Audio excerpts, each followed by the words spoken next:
And alhamdulillah, before we begin anything as Muslims, we begin with Allah's name.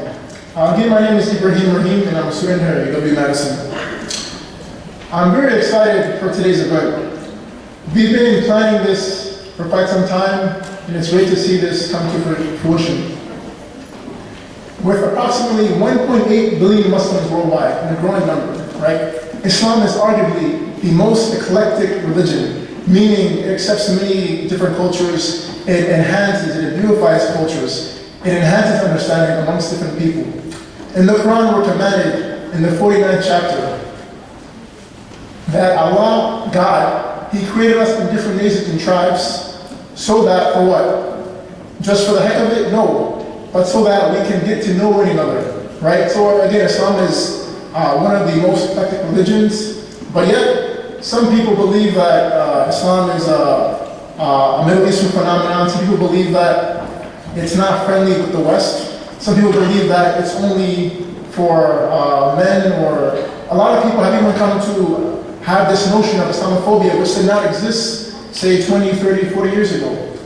So, again, as usually said, we had the previous Islamophobia event, and today we're going to continue with some very distinguished guests who we are very honored to have. It's a great honor, it's a huge blessing, and I'm humbled to be the moderator. And please, let's give a round of a hand for our panel so far.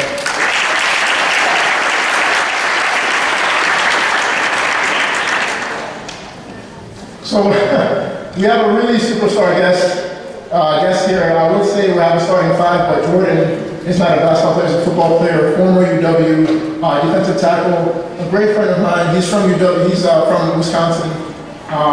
He likes to study Islam in his free time. He studies sociology and education here. Now he's a teacher at Madison, the Medina Academy of Madison.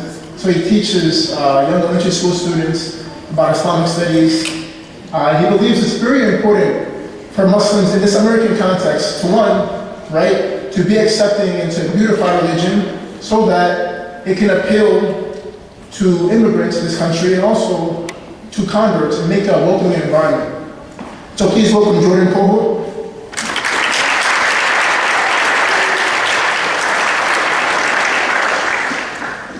Next we have Lieutenant, right? Former U.S. Navy SEALs. This guy, I wouldn't mess with him at all, as with any of our guests here, but he's a guy of many hats.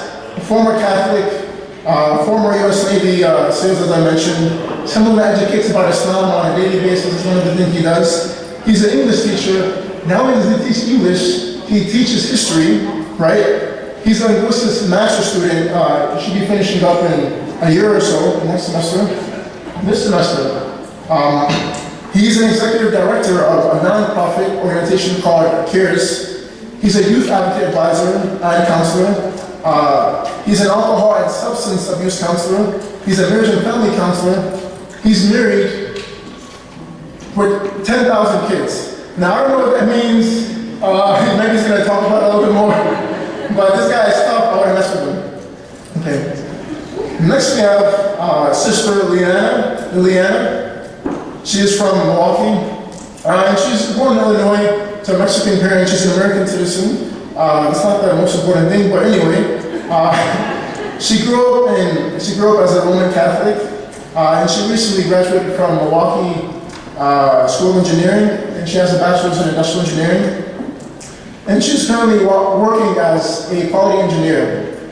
And so I'm not sure exactly why. Maybe she's been to some very exotic places, but she is a citizen of the world. So please give a hand for Sister Liana.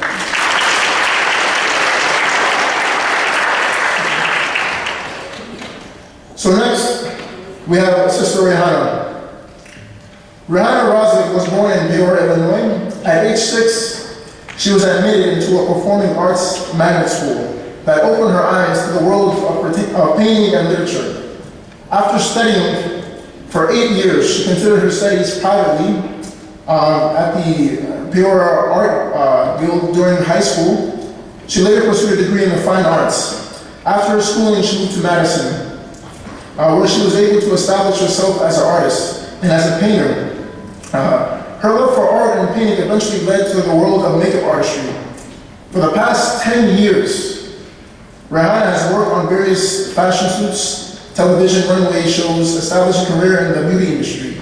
Today, she's a business manager for Japanese cosmetics line in Madison, Wisconsin. So anyone that has a good taste for fashion, she's the one to talk to, get advice on, and consulting. Maybe that's another line of business for her as well. So please welcome Rihanna.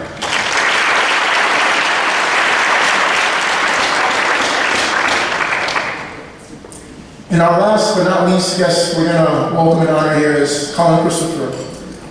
Well, he says he's from DC, but anyone that knows him knows that's not true.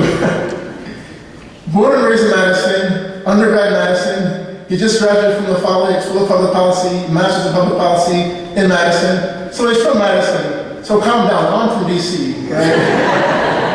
Okay, so he's a filmmaker, community organizer, policy analyst. Like I said, he works in DC now, but he's not from DC. And he speaks Spanish, Hindi, and Urdu, very fluent with many things. Yeah, he's a very good friend of mine, as well as Jordan. And he believes in, he's a student of perennial philosophy. So I'm sure he's going to talk more about that. So please give our panel a round of applause.